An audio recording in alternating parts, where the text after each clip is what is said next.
Hi, I'm Laura Flanders of The Laura Flanders Show. Watch every week on Free Speech TV, Link TV, YouTube, or if you're in New York, CUNY TV. Prefer to listen? Subscribe to the free podcast at lauraflanders.com. I end every week with a commentary. I call it the F word. Here's this week's.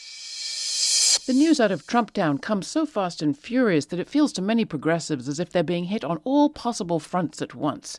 Senate Republicans approve a tax bill that would further pillage the poor one day. The president opens millions of acres of protected federal and indigenous land to drilling the next.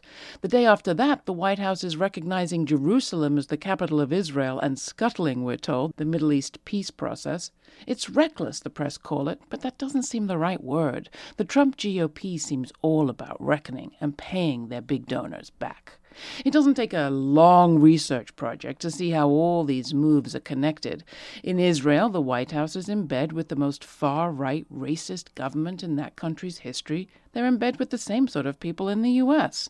In the Americas, their respect for indigenous land and rights and people is virtually non-existent, just as it is in the Middle East.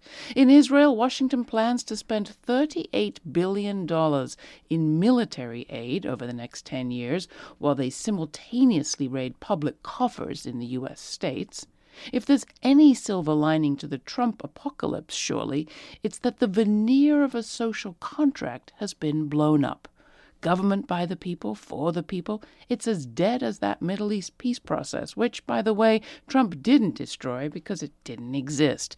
As far as the Palestinians are concerned, there's no peace process and there'll be no peace.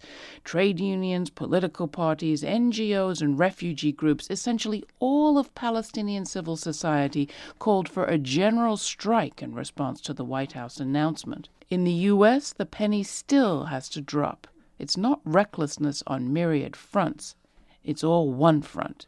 It's all one wreck. You can watch this week's report on how activists in the South are coming together in the U.S. to build shared power this week on The Laura Flanders Show, on Link TV, Free Speech TV, CUNY TV, or on our own YouTube channel. Find out more at lauraflanders.com.